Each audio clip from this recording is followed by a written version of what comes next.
This is Dr. Phil Chavez. While St. Charles Borromeo spent most of his life in northern Italy, he was well known here in Rome, and 3 churches here bear his name. In the largest, this one, St. Carlo on the Via del Corso. His incorrupt heart rests here in a reliquary behind the main altar. It's just right over my shoulder. Now, Charles Borromeo was born the third of 6 children in 1538 at the Castle of Verona near Milan. His father was the Count of Verona, and his mother from the royal house of Medici. At the age of 12, this young count dedicated himself to the church, and he kept only enough of his inheritance for his education, the rest to the poor. Now, Charles had a speech impediment, yet he excelled academically. In 1554, when Charles was 16, his father passed away, and he became responsible for the family estate. Still, he went on to learn a doctorate in canon and civil law. Now, Charles' uncle, Giovanni Medici, became Pope Pius IV in 1559, and he appointed Charles as cardinal deacon, summoning him to Rome. He was given some awesome tasks, including the governance of the papal states and the supervision of various religious orders. He was only 23. Now, in 1560, Charles discerned a call to the priesthood and was ordained in 1563. Later that same year, he was consecrated bishop. And the next year, he became the Archbishop of Milan. Things moved pretty quickly.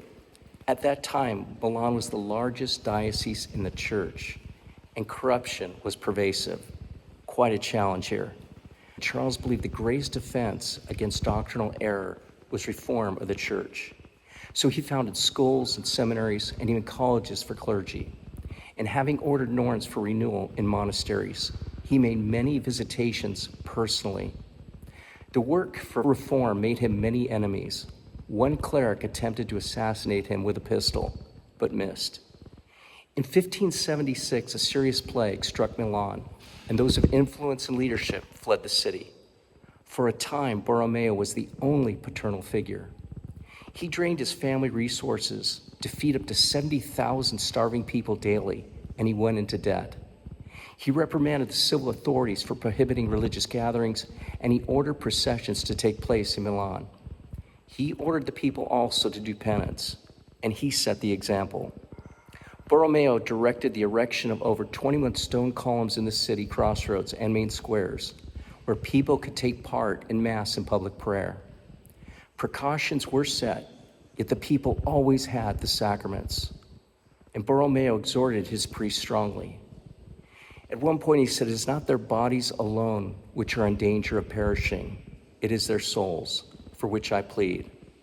Reverend Fathers, here is your opportunity. To you we look, who ought to be ready to lay down your lives for love of God and your neighbor. Exhausted from his work, Charles Borromeo died of a fever on November 3rd, 1584, at the age of 46. He was canonized in 1610, and his feast is November 4th. St. Charles Borromeo, pray for us.